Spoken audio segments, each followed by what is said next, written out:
Olá pessoal, tudo bem? Eu sou Estevão Secato e começa agora mais um episódio do Virando a Mesa, hoje com o Henning von Koss, Isso. o nosso especialista aqui em reestruturação operacional e turnaround empresarial. Vai falar um pouco da sua história e dos casos de sucesso ao longo da sua carreira. Henning, bem-vindo. Obrigado, Estevão. Estou feliz de estar aqui. Então, começa contando a sua história. Você tem uma experiência fantástica, né? Então, conta um pouco pra gente dessa carreira aí. Vou tentar fazer o mais curto possível, né? Minha carreira se divide em duas grandes fases. Eu acho que a minha escola foi... Eu fiz 23 anos de Bayer. 23 anos de Bayer. Bayer. Então, ser Bayer é bom, né? Então, mas ela foi uma escola muito boa de estruturas, de projeções, de estratégias, de processo. Desses 23 anos, eu fiquei 16 anos fora daqui. Eu trabalhei na Alemanha, trabalhei na Polônia. Quando Sua família é alemã? Minha família é alemã, eu sou casado, tenho 2 filhos e meus pais são alemães, minhas irmãs são alemãs, eu nasci aqui.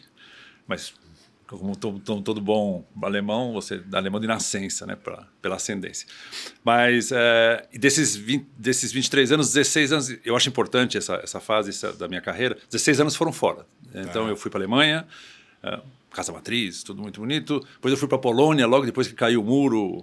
Eu acho que grande parte da audiência não sabe nem mais o que é o Muro de Berlim, né? Mas em 1989, né? Mas em 94 eu estava indo para lá, para um país que estava querendo se estruturar, para assumir o capitalismo, sair do comunismo. Fiz isso 4 anos. Foi fazer o que lá, Henning? Você foi montar a fábrica lá? Na realidade, nós fomos... A Bayer, na época, era ativa na Europa inteira e no mundo inteiro, e havia um projeto de expansão para os novos países que tinham acabado de entrar no mercado, Rússia, Polônia, o leste europeu como tal. Daí hoje a importância do leste europeu para a Europa. Sim. Então, o meu trabalho foi iniciar uma das divisões, a divisão veterinária, na Polônia. Do zero, né? Interessante. E aí? Foi uma delícia. Eu acho que foi um desafio, foi interessantíssimo, né? Você vai num país... Eu acho que a parte mais interessante, bem curta, é...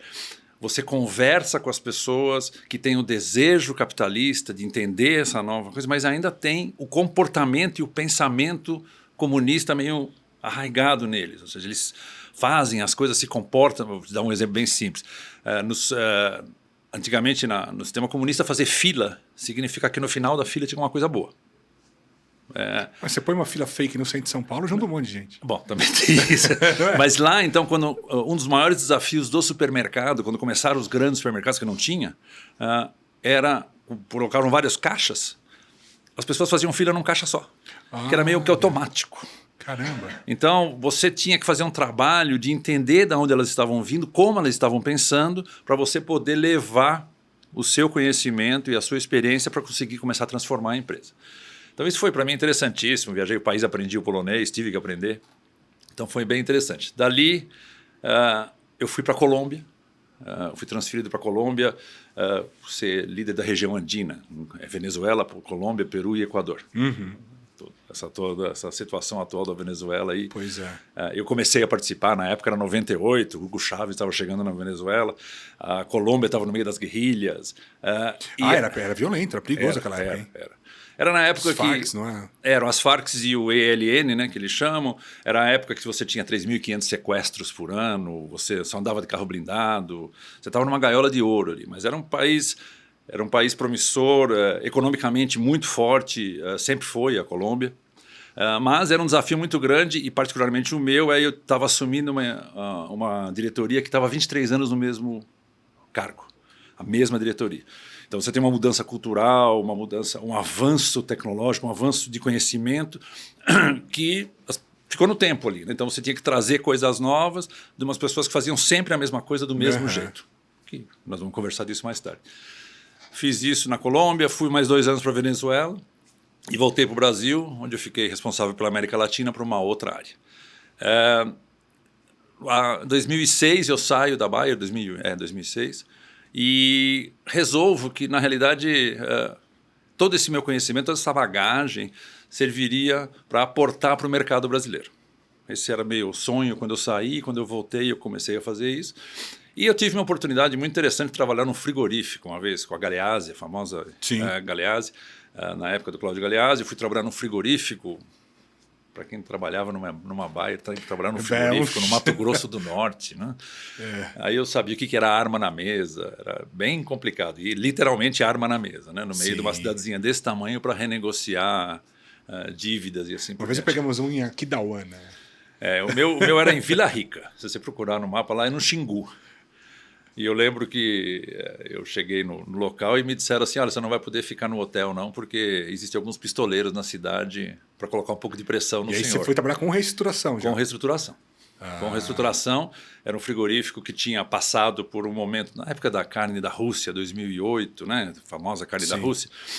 Todos os frigoríficos acumularam muito capital, tiveram investimento, só que o negócio... Não é só receber o capital, é saber lidar com ele. Eles ampliaram muito, expandiram bastante, só que nunca separaram o capital para o fluxo de caixa de tanto abate que eles faziam. Então, começaram a entrar em problemas de fluxo de caixa. A Galeazzi entrou para arrumar. Na época, a Galeazzi trazia CEOs interinos. Eu entrei como CEO interino com mais um grupo e fomos tocar o negócio.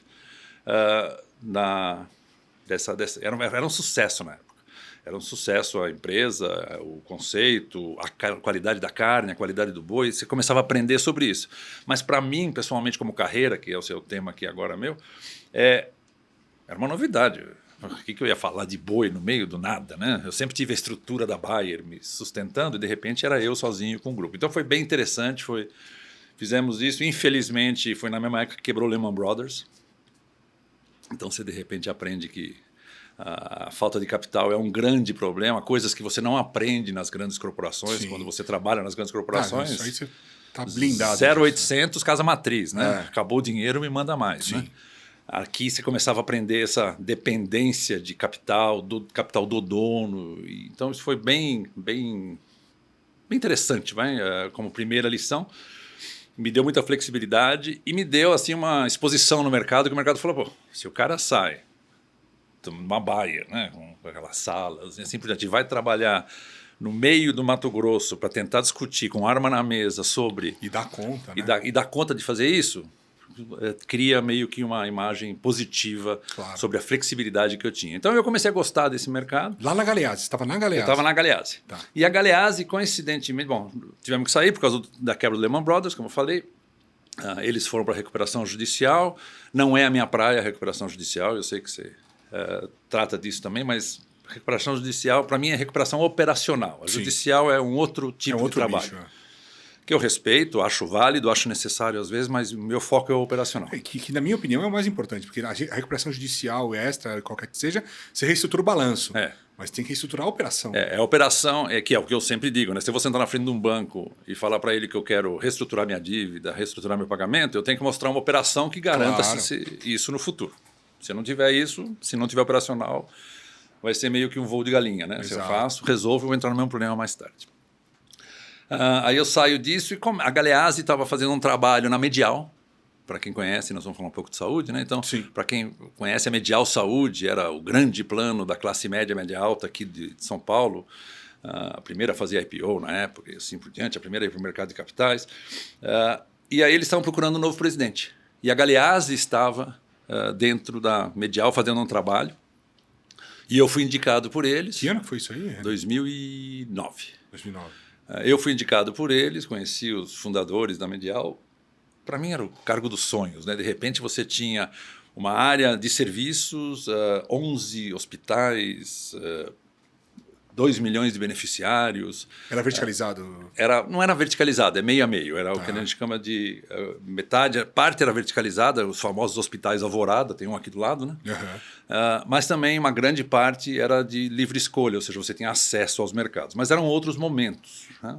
As prioridades eram diferentes. Mas, de qualquer maneira, fui para lá, fui ser o presidente ali. Posteriormente, a Mil compra a Medial. E me leva junto. Né?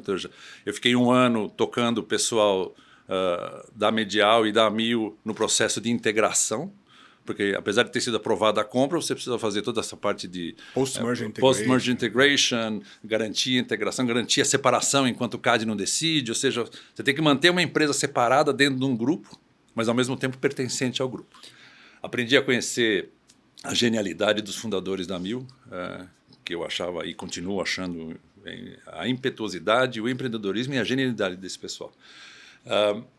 Aprendi a trabalhar nisso, cuidei da Medial, fiquei mais um ano depois com o Edson, sendo o vice-presidente de operações da Amil, porque a Amil, quando adquire a Medial, ela ganha um tamanho que era, a Medial tinha 40% do tamanho da Amil.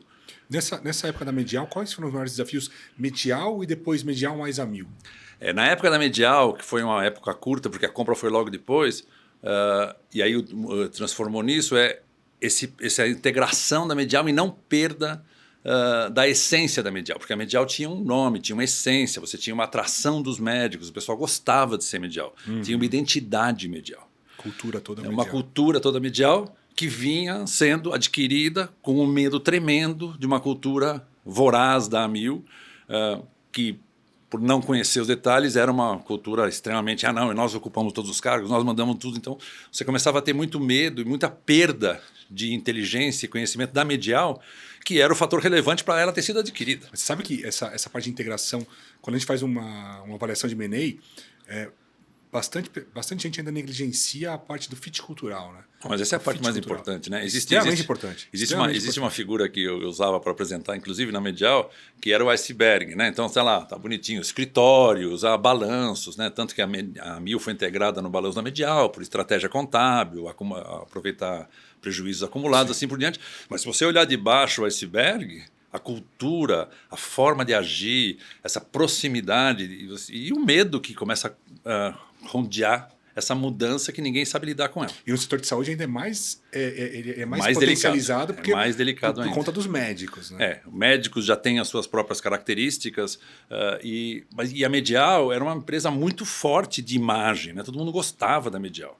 E todo mundo gostava da Amil. Só que existia aí uma certa rivalidade e um certo medo dessa voracidade executiva que tinha do lado da Amil. Uhum. Então, você segurar essas pessoas, você manter esse jeito Medial de ser e, ao mesmo tempo, integrar o novo, esse acho que foi o meu maior desafio. Uhum. A gente conseguiu ter um turnaround muito baixo, um turnover, perdão, muito baixo de pessoas. Uhum. E não estamos só falando de médico. Você mencionou médico, eu concordei, mas eu tenho que só me corrigir.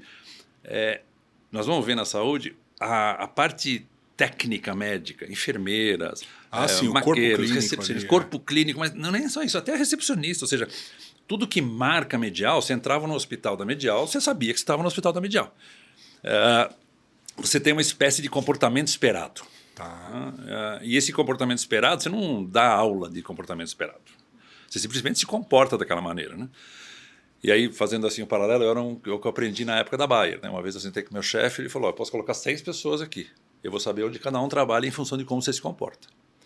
Por quê? Porque você tem o seu jeito de ser. As pessoas falam isso não é um comportamento Bayer. Isso é um comportamento Bayer. Ou seja, as coisas são meio típicas e na Medial era igual. Então, o meu desafio foi coordenar essa equipe, coordenar o grupo para permanecer unido e, ao mesmo tempo, integrar os novos. Na época, vários diretores da Medial saiu a primeira linha e foram colocadas pessoas na Amil. Então, como é que eu unia isso? Como é que eu, como CEO e com a ajuda do pessoal da Amil, unia essas duas culturas novas e tirava o melhor dos dois? É muito difícil. Muita gente diz que é quase impossível, né, você fazer o melhor dos dois. Mas eu acho que dá para você criar pontos em comuns. Então, esse acho que foi o meu maior desafio. E isso tendo em vista que nós tínhamos 2 milhões de usuários. E na época, tudo está no passado, né? As pessoas às vezes não entendem a dificuldade. Na época era carteirinha. Na época você tinha que mudar 2 milhões de pacientes. Eles tinham que receber a carteirinha e todas as empresas conveniadas, as empresas que nos atendiam, tinham que aceitar a nova carteirinha. E não tinha ter perda de atendimento. Não, e não existe 1.0, fala, fica parado aí 5 dias. Não. Exato. Estevão vai lá e vai na carteirinha, precisa ser atendido amanhã. Se ontem eu era Medial e hoje eu sou Amil, não me interessa. Então a gente teve que promover a troca da carteirinha, fazer ela chegar com os correios, são 2 milhões de carteirinhas, no país inteiro, e você tinha que garantir que toda a rede credenciada o aceitasse. Porque havia uma mudança. Sim. Então, já esse desafio é tecnológico, a gente tinha uma força tecnológica, um grupo de trabalho muito forte, Mas você tinha que manter, as pessoas às vezes não percebem, você tem que manter as arestas limpas e lisas da cultura. Porque senão, mesmo com todo mundo com o mesmo objetivo, se você tem um problema de cultura ainda, você vai ter um problema de implementação. Isso vai vir de um jeito ou de outro. Então eu acho que ali a gente... Como é que foi? Que vocês fizeram para integrar essa cultura? Tem alguma não tem metodologia, né? Como é que... Eu sou muito fã de comunicação e proximidade. O alinhamento se dá em comunicar e realmente conversar com as pessoas, mas quando eu te falei que foi muito importante para mim ir para a Polônia, eu tinha que entender como é que o outro pensa e não como eu penso. Sim. Eu tinha que entender o que é que o outro consegue entender da minha comunicação. A responsabilidade da comunicação é minha, não do outro. Ele vai entender as coisas erradas, é porque eu comuniquei errado, não porque ele entendeu errado. Sim. Então, esse trabalho de proximidade, eu costumava muito sentar com as pessoas, e costumo até hoje, entrar, fazer o trabalho que eles estão fazendo, me meter a besta, fazer várias coisas. Quando fui na carne, eu fui aprender a bater boi, a cortar carne, porque eu começava a entender o que é que passa na cabeça deles e escutar muito, né? Então, essa proximidade, essa comunicação e não essa imposição, talvez tenha sido, para mim, o tema mais importante. Uma comunicação transparente, mas inteligível pela contraparte. Perfeito. Essa é a parte que eu acho que é mais importante. E esse que é meio um fio condutor em quase tudo que você faz em reestruturação. As pessoas vão estar em momentos diferentes. Isso também é outra coisa, entender que as pessoas estão em momentos diferentes. Não existe uma solução única para todo mundo. Então, primeiro aprende a falar o idioma deles, para trazer para dentro, aprende a trazer as suas vantagens para eles, no entendimento deles, mas entenda que tem pessoas em momentos diferentes. Você deve ter, como você fez muita reestruturação, né, e turnaround, você deve lembrar daquela curva do luto, né? Já ouviu falar, né, daquela da negação e depois o vale das lágrimas, a experimentação e de repente a mudança. O que as pessoas às vezes não entendem, ou o que eu acho que eu consegui entender, é que você tinha que entender que tinha pessoas em momentos diferentes e você tinha que alavancar quem já tinha passado por uma fase mais difícil, ajudar quem ainda estava na fase difícil. Ou seja, você tinha que alavancar essa situação e esse momento em que cada um estava. Não dá uma mensagem só igual para todo mundo, não funciona. Mas faça com que as pessoas resgatem, ajudem quem está ainda tentando passar por outra dúvida. Simpatize, empatize. Então, esse processo eu acho que é meio que teórico, mas é o que você faz todo mas dia. É fundamental. O dia a dia nosso é muito mais comunicação do que muito técnica. Mais. E a gente peca ou tem sucesso na comunicação. Né? A gente estava conversando aí fora, né? Qualquer palavra que você falar, se você não tomar cuidado... É interpretado totalmente diferente. É interpretado diferente, não é o que você quis dizer. Da história da pessoa, das crenças. Das crenças, de onde ela vem, por que ela faz. Eu costumo atuar bastante, Renin, no ciclo motivacional da pessoa. Então, é aquilo, cada pessoa está num momento da vida, um momento de carreira, ela está motivada, está desmotivada, às vezes ela está com um problema em casa e você acha que ela está reagindo daquela forma que é com você, mas não é. Então tem que entender que momento que ela está da motivação dela para você dar um empurrão de um jeito ou de outro. Ou não dar empurrão nenhum. Ou deixa voar, né? Então, eu acho que essa é uma coisa. E a outra coisa que a gente fazia, que o americano sempre tem uma palavra boa para tudo, né? Eu acho impressionante a língua inglesa. O walk the talk, né? Walk the talk. Ou seja, fale, mas faça, né? Sim. Então as pessoas, elas vão olhar para você. Quando elas se identificam como alguém que foi colocado ou é aceito como líder delas para mover, você não pode falar uma coisa, você tem que representar aquilo que você realmente diz. E não é um teatro, né? Dá para você fazer até se forçar no bom. Eu disse isso, deixa eu fazer assim. Mas isso tem que ser. Teve uma empresa, só um exemplo, uma empresa que o sócio estava em crise, não tinha como pagar salário em dia, pedia para as pessoas chegarem mais cedo e irem embora mais tarde, sem cobrar hora extra, e o sócio chegava às 10 da manhã, meio-dia saía para almoçar, voltava 2 da tarde e 4h30 estava indo embora. Eu cheguei para ele e falei, não vem na empresa, eu vou mentir que você está em viagem internacional, mas não apareça aqui mais. Você está desmotivando todo mundo. Não, você não, as coisas são... Como é que você vai liderar, por exemplo, assim, né? É bem complicado, e lembro, existe um curso muito antigo que acho que mudou minha vida, que chamava Klaus Müller, era ele. Era um dinamarquês. E ele falava assim... a empresa é uma... Ele usava muita caricatura, muitos desenhos. E tinha uma assim que era assim... O cliente é mais importante, mas o estacionamento da frente é do presidente. Entendeu? Então, sabe, as pessoas vão e tiram o coração e colocam um avental para entrar numa área de produção. Não é assim, sabe? Você tem que trazer, viver, e esse viver tem que ser igual com o que você prega, né? Sim. Porque senão vai ficar meio... Não pode ser fingido também, exato, isso está cheio por aí. Bom, depois disso, então, fiz Medial, fiquei com o Edson 2 anos, saí, e fiquei meio conhecido de conseguir saber lidar bem com famílias, com empresas familiares, com empresas de dono. Porque empresa familiar, empresa de dono, é mais ou menos a mesma coisa. Sim. Pode não ser familiar de sangue, mas a empresa do Edson, ou a empresa da Mil, tinha os mesmos executivos que se conheciam há mais de 30 anos. Então é quase que uma grande família. Então aí eu fui chamado para fazer uma empresa de pneu de bicicleta e de moto. Levorin é o nome da empresa. Levorin. Pneus Levorin. Nunca tinha ouvido falar. 80 anos de empresa, 70 anos de empresa, 14 membros de família. Uau. E eu também tendo a não dizer, não precisa profissionalizar. Falei, profissional eles já são, porque senão não tinha chegado então. Exato. Então vamos lá. Talvez eu tenha que mudar um pouco a forma, tenha que resgatar alguma coisa que foi feita, mas... Não vou falar que não foi profissional, sou eu profissional agora. Não, eu estou estruturando talvez, mas eu tenho que capitalizar muito o que eles têm. Então eu fui para lá. Esse é um bom ponto, viu? Capitalizar o que eles têm. Tem muito reestruturador, muita gente que chega e fala, eu vou mudar tudo, eu sou o dono da razão, eu sou o cara, todo mundo é bosta. Pô, não existe isso. Você tem que valorizar quem está ali. Você precisa... Eu acho que dentro dessas linhas condutoras que eu tenho dentro de mim, uma delas é o resgate do que fez essa empresa ser o que ela... Claro. E como é que eu resgato isso? Na época... Porque às vezes você vai na ânsia de crescer... o próximo movimento do mercado, o sucesso, vai te jogando para situações e você vai cometendo erros de mudanças de desvio de conduta, que eu chamo assim, do que você era. Aí você deixa de ser aquilo que fez você forte para você tentar ser outra coisa. Então eu fazia muito um trabalho de resgate na época, quando eu assumi. A história da Levorin é muito pesada, porque o fundador morreu muito cedo, o filho mais velho, que naquela época, quando eu entrei, tinha 80 anos, teve que assumir com 18. Eu acho que estava 62 anos lá. 62 anos, na operação, na frente da empresa, o filho dele assumiu e assim por diante. Mas você tinha aí uma história muito forte do pai que conseguiu identificar. E você tem que ter você tem que conversar muito para entender o que é que fez isso diferente.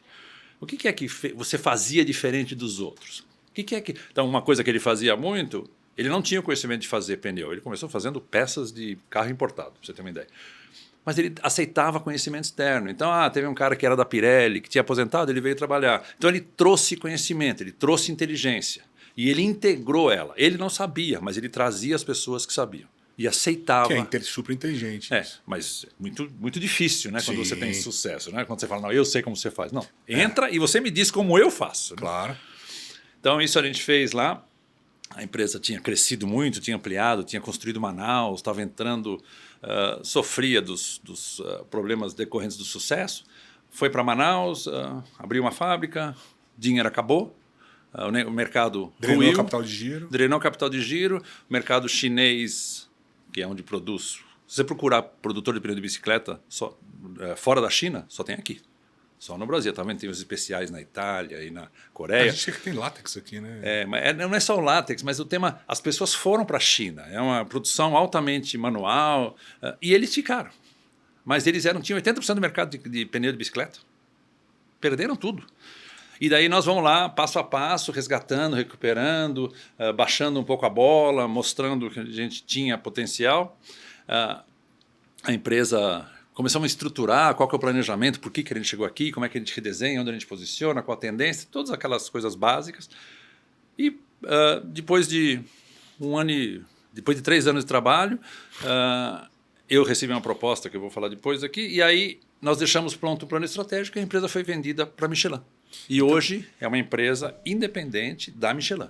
E vocês fizeram todo esse trabalho de reorganização interna, reposicionamento de marca, reposicionamento de produto, corte de custos, renegociação de dívida, porque nunca tinham dívida, né? Isso é outra coisa, né? Dono, quando tem muito sucesso, tem meio ojeriza banco, né? Sim. Então as dívidas são sempre de curto prazo, 3 meses, 6 meses, mas quando tudo estoura, uma dívida de 3 meses te mata, né? E você foi sozinho lá, ou Reninho? Você foi com uma consultoria? Como é que é? Não, na época eu fui sozinho, como presidente. Entendi.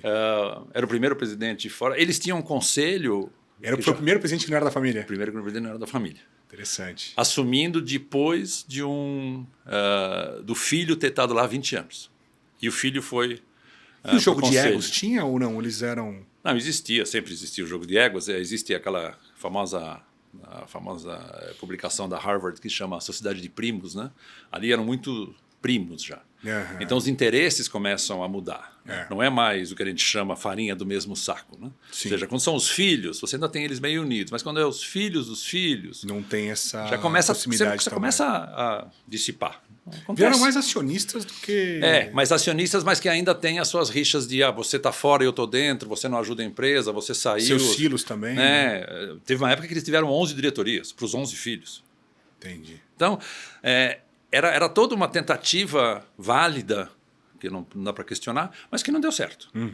Então, foi reestruturar isso, conseguir ganhar confiança, alavancar um pouco o conselho. Eles tinham um conselho independente, isso é uma coisa que eu gostei deles. Eles tiveram muito cedo um conselho independente. Uhum. Então eu tinha que me alavancar muito neles, porque as conversas com os donos aconteciam ali, né? Meu trabalho era executivo. Eu acho que o grande problema, e talvez um aprendizado que eu tive ali, que a gente também aprendeu na Bayer, é quando você sai da presidência, quando você sai sendo filho, sendo membro da família, você deveria fazer o que na Bayer se faz, um período de resfriar. Porque uma coisa que eu notei é a pessoa que eu sucedi, que era o filho, na realidade foi para o conselho. Então qualquer ato meu iria questionar automaticamente o que ele tinha feito, mas não ele. Simplesmente aquilo que ele fazia não era mais atual para o momento. Sim. Então, por ele estar tão quente ainda no negócio, ele era muito mais sensível a qualquer tipo de mudança. Se ele tivesse saído por um tempo, vai estudar, vai fazer um sabático, depois ele volta com a cabeça mais fria e ele separa o lado pessoal do lado de decisões de negócio. Então, isso talvez seja uma coisa de sai um pouquinho. Sai da frente, não vai só para o conselho. Sai da frente e vai esfriar a cabeça. Porque o cara vai questionar, a pessoa que vier vai questionar coisas que você fez. O ego. E o meu ego ainda está muito quente nisso. Né? Uhum. Então, fiz isso, fui para Levorim, daí eu fui chamado para ir para Apivida, no Nordeste, Fortaleza. Para mim, uma das maiores lições que eu tive, porque eu já tinha uma experiência grande do plano de saúde na classe A e B, simplesmente, de repente, eu vou para a classe Apivida, Nordeste, que é? Classe C e D, rede totalmente verticalizada, um processo lidando com nos estados do Nordeste, em 15 estados do Nordeste, com uma genialidade de um fundador. Quantas vidas? Na época que eu entrei eram 500 mil, hoje é a maior do país. Né?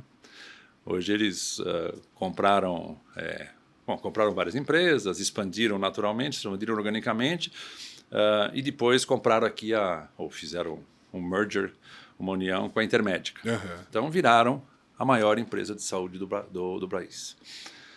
E muito mérito da família, uma tenacidade da família, uma dedicação, um empreendedorismo, numa classe quantomplesmente diferente.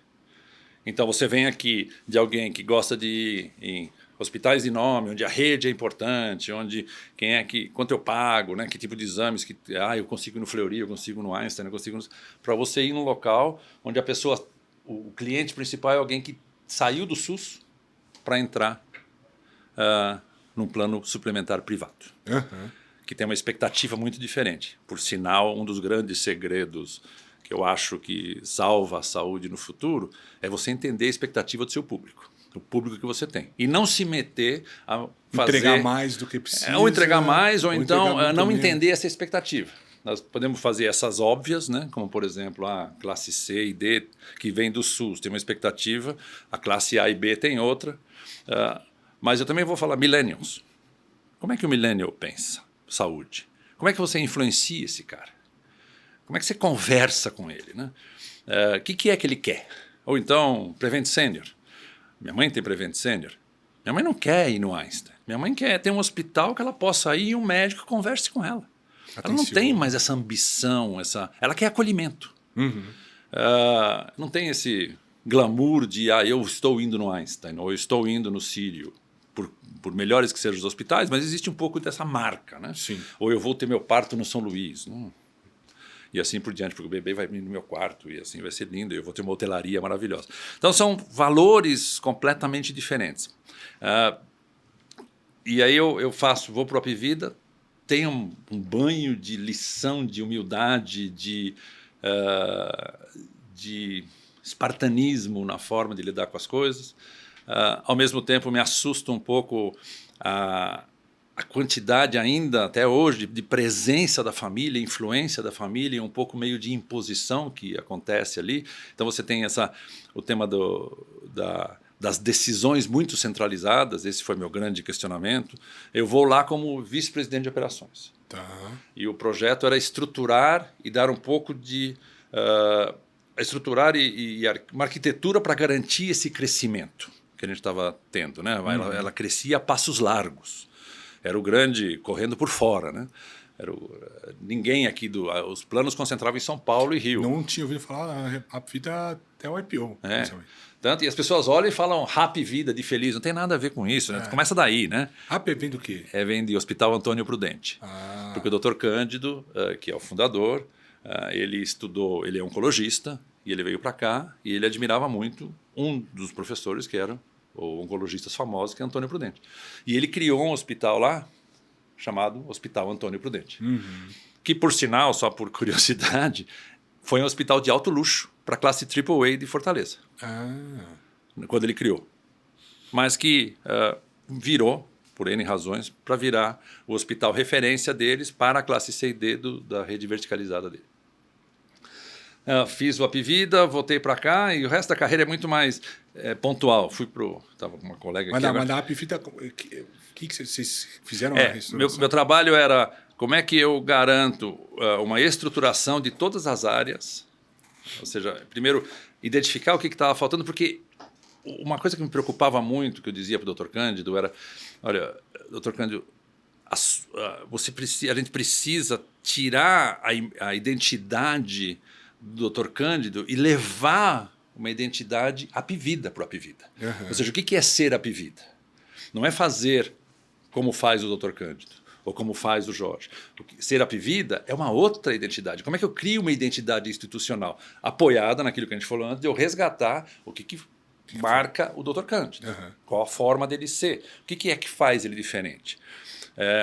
Então, esse trabalho, desde tecnologia, contratação de executivos chaves, criação de estruturas que dessem comunicação corporativa, né? Ou seja, não era uma coisa muito bem divulgada ali. Então, comunicação corporativa a gente trouxe, formação de conselhos de família, começar a dar forma e identidade para a empresa. E tentar desvincular ela do fundador. Pode parecer meio exagerado, mas é isso que a gente tem que fazer, né? Para crescer tem que precisar. O fundador é válido, é ele que vai ser a semente, mas eu tenho que desvincular ela disso. Sim. Eu tenho que criar uma empresa com a sua própria identidade. E eu dizia para ele, com essa distância, você precisa começar a criar... quando você manda um sinal, né, pegando torres de televisão, né, você precisa de torres repetidoras, né? Então, como é que você cria isso? Ele trabalhava em Manaus, trabalhava em Fortaleza, mas era tudo centralizado em Fortaleza. O cara de Manaus até aceitava, mas não entendia direito por quê. Então, ali, o meu trabalho foi muito mais de trazer o porquê para o que eu faço. Tem muita diferença da reestruturação na saúde e de outros setores? Tem particularidades da saúde? Bom, tem a particularidade que é um setor de serviços, né? E tem a particularidade de que, eu sempre digo, a pessoa que compra um plano de saúde, ela toma uma decisão racional de comprar um plano, mas ela tem uma decisão emocional na hora de usar. Então você está lidando com uma pessoa numa situação de estresse na hora do uso. Então, tem muitas pessoas que falam a educação é muito parecida, a dependência do médico com a dependência do professor, a qualidade. Tudo isso aqui é válido. Esses fundamentos no serviço são meio parecidos, né? Em áreas tão específicas. Porém, o dia a dia envolve um tema de utilização sob estresse e sem muita racionalidade por parte do usuário. Então essas coisas fazem com que o seu trabalho de reestruturação, de posicionamento, de comportamento, de orientação, de confiança sejam muito mais complicados.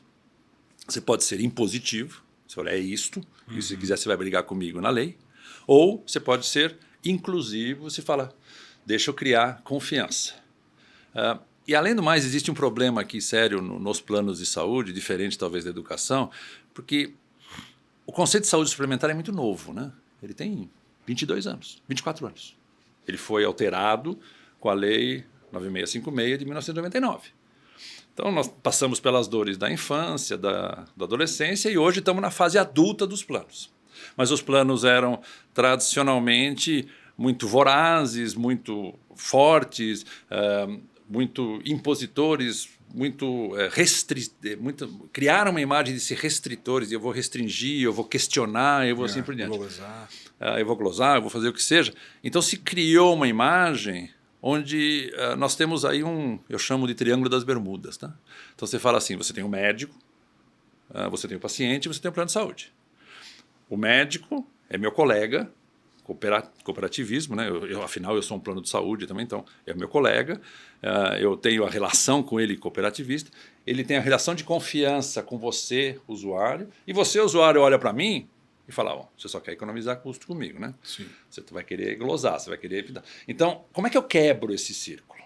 Isso é um pouco diferente. Eu não sei, não consigo assim visualizar outro setor onde você tem isso tão fortemente presente.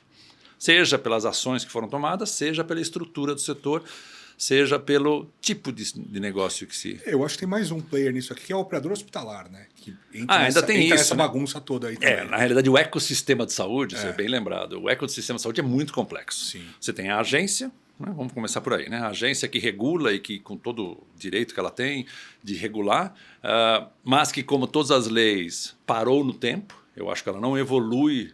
Tem certas coisas que estão presentes, que eram válidas na hora que foram criadas, mas não é mais válido hoje. Mas existe uma demora da adaptação disso. Existe o sistema hospitalar, que até 2012, quando não se podia ter investimento externo aqui, era um pouco mais... muito mais esparso, muito mais disperso, que viram grandes conglomerados. Eram muito mais médicos que se juntavam. Era um médico que fazia um hospital e atendia. Os planos de saúde também eram isso, né? Ou seja, você tem o meu hospital, como é que eu enchia ele? Deixa eu oferecer para a minha população do lado aqui. E tá aí.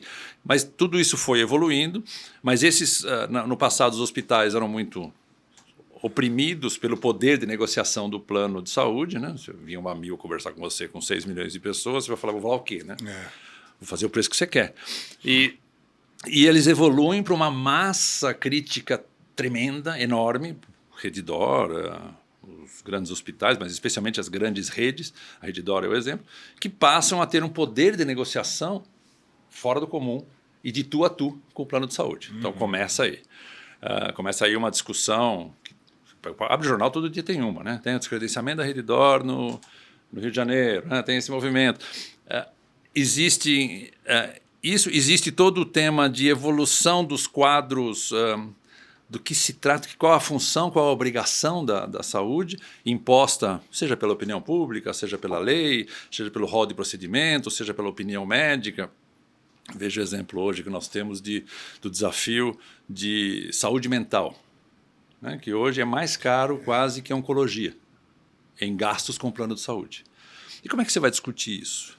Ou seja, você tem uma discussão muito... Ela tem uma exposição muito grande e uma influência social muito grande, ou seja, é muito sensível. Então, mas no caso da saúde, vamos pegar esse exemplo recente aí do tema da saúde mental. A saúde mental virou um tema público. Então, quando aconteceu... Estou falando da minha carreira, perdão. Eu quase comprei os planos individuais da Amil em 2020. Eu fazia parte do grupo, do consórcio, que tinha ganho a concorrência junto ao United Health para adquirir o plano de individuais da Mil. Bom, vários fatores. Infelizmente aconteceu no meio da pandemia, então a sensibilidade com o tema de saúde era muito grande. Tratava de planos individuais que são uma entidade meio largada dentro dos planos de saúde, já vou explicar isso por quê. E, de repente, e um erro de comunicação. Eu que tanto prezo comunicação, falhamos barbaramente na comunicação. Quem nós éramos, de onde a gente vinha, qual era o nosso plano. Por N razões, mas não comunicamos direito, foi proibido pela ANS, mas o grande tema que eu quero dizer aqui é a sensibilidade pública. Na hora que se tocou um tema de eu vou perder o nome a Mil e vai para um cara que eu não sei nem quem é, isso gerou...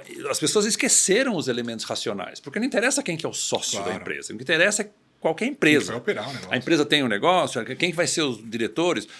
Você entra num restaurante, você não pergunta quem que é o sócio. Sim. Você quer saber se o maître, se o gerente é bom, se o diretor é bom. Lógico, vão aproveitar que o sócio é um cara com conhecimento, é um chefe e assim por diante. Mas, no final das contas, é a operação e a viabilidade econômica da operação que preza. Mas não, você vê que desaparece tudo. Na hora de discutir saúde, desaparece absolutamente tudo. Então... Tudo isso para responder a sua pergunta, é muito diferente a reestruturação? É. Você tem que fazer um trabalho muito grande de evolução na forma do atendimento, para você ganhar confiança, respeito. Que as pessoas, quando eu entrei na Medial, uma coisa que a gente admirava na Mil se a Mil falou é porque é sério. Ou seja, se a Mil falou, porque ela tinha uma característica médica, ela tinha uma reputação médica, ela não questionava por questionar. Ela simplesmente dizia, olha, isso aqui não é necessário, isso é necessário. E este elemento foi meio que se esvaindo, né? Porque de repente era só glosa, era só proibir e assim por diante. E o usuário, e como mudou várias vezes de dono, a empresa, aí sim, a mudança de dono fez com que houvesse uma mudança comportamental negativa na operação. E a operação perdeu a credibilidade.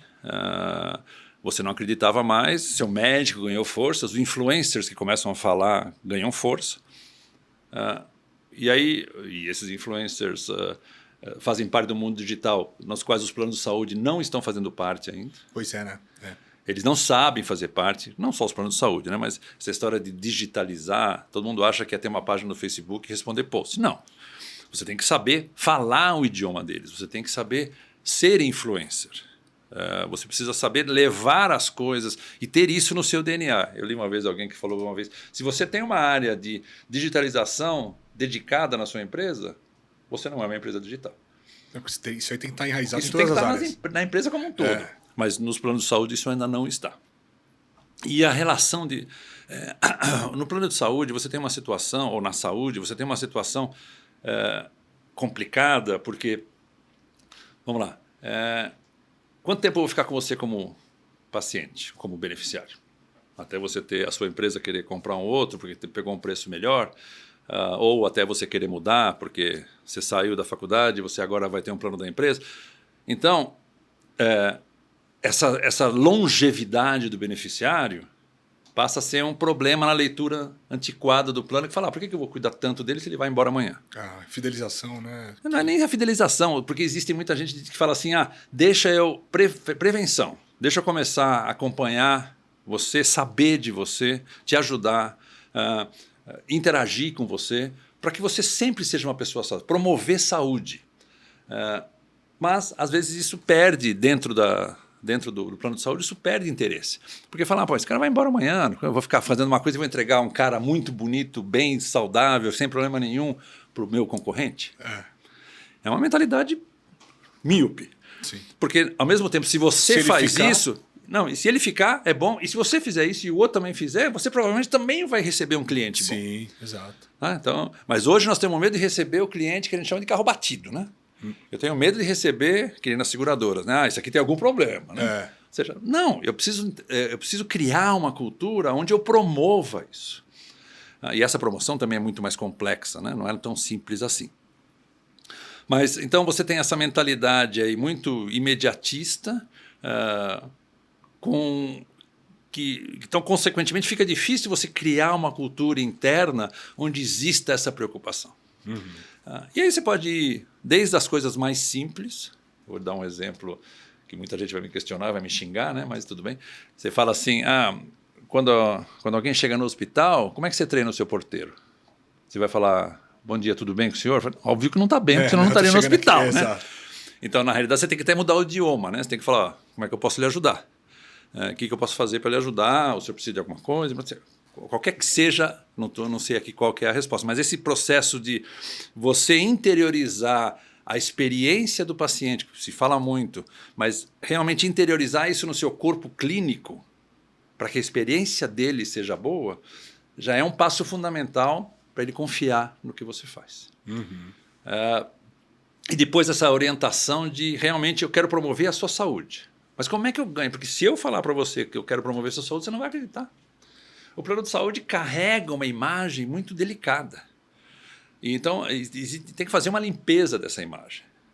E essa limpeza vem através, então você já mencionou, os hospitais, então, tudo bem, isso aí está um pouco fora do meu controle, né? Como é que é aquela máxima lá? Dê-me forças para entender o que eu posso mudar, né? Como é que é? Como é que é sabedoria para entender. Sabedoria, não, como é que é sabedoria? Sabedoria para entender o que eu não posso mudar e o que eu posso mudar, e a sabedoria para identificar a diferença entre as duas, né? Mas, de qualquer maneira, então os hospitais é um outro tipo de relacionamento, pode ser que a solução seja essa prática de eu construo o meu próprio hospital, assim por diante. Ou eu posso ter realmente um relacionamento com hospitais que são um pouco mais alinhados com a minha forma de pensar e que priorizam mais a saúde e assim por diante. O médico. Eu acho que o médico é um fator determinante. Sempre se disse em plano de saúde que o custo do plano de saúde depende do peso da caneta do médico.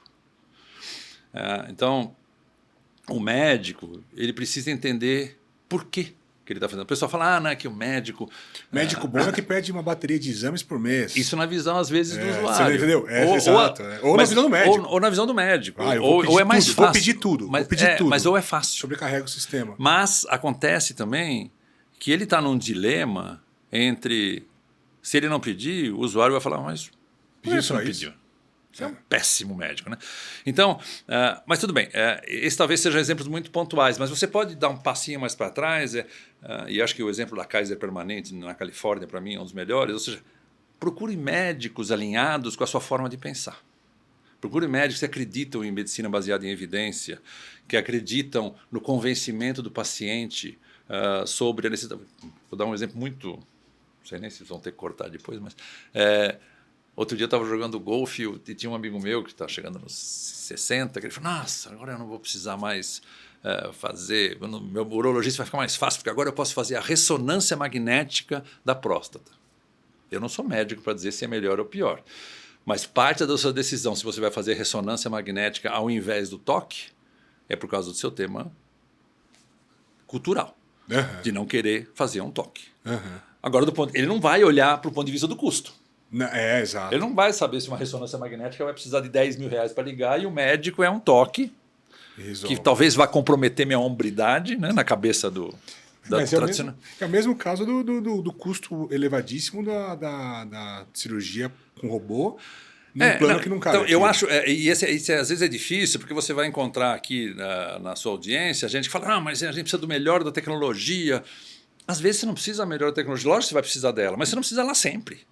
Então, será que todo o exame para ver se você está com sinusite precisa de um exame de nasorrinoscopia? Sabe? Então você tem uns abusos. Eu sempre tendo a dizer que o grande problema de custo no plano de saúde, ele não acontece na alta complexidade. Ali sim está o maior custo. Mas o maior custo desnecessário está na baixa complexidade. Será que eu preciso desse exame? Será que esta forma é a melhor de tratar? E aí nós vamos... Então você tem... Eu não entendo uma coisa assim meio esquizofrênica na minha cabeça. Por que no sistema SUS, que é muito bom, né? Ou seja, se você tiver acesso, o SUS é muito bom.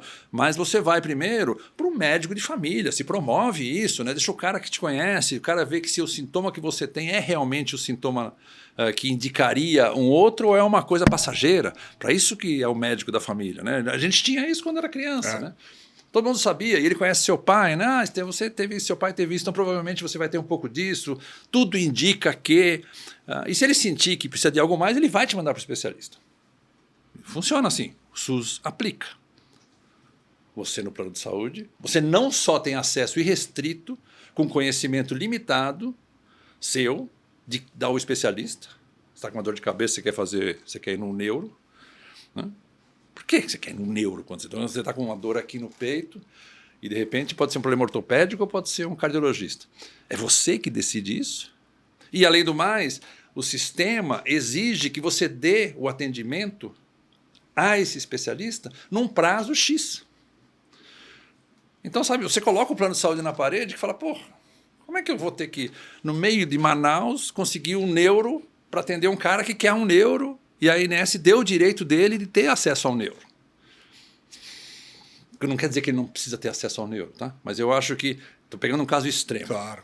Mas, lógico, você teve a telemedicina, que você pode falar com o neuro por telefone e assim por diante. E mesmo isso exige uma outra forma de fazer as coisas. Então, por que você não pode colocar telemedicina pura e simplesmente para falar com um neuro?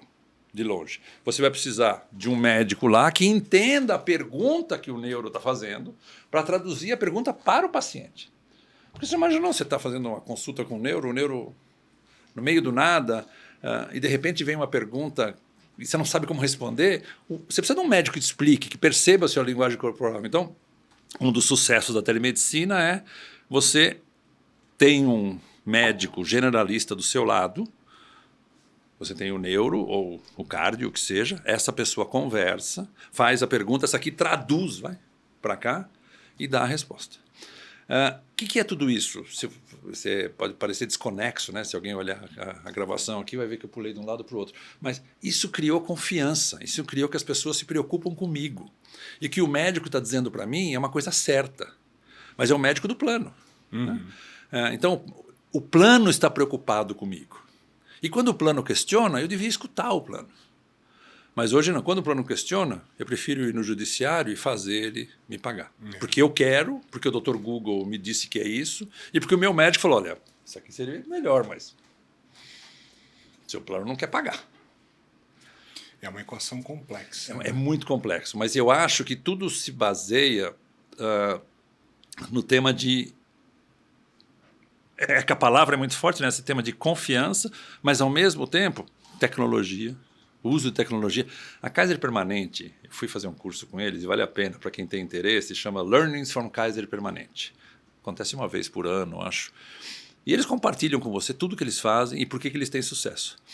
Então, a Kaiser Permanente, ela investe em tecnologia.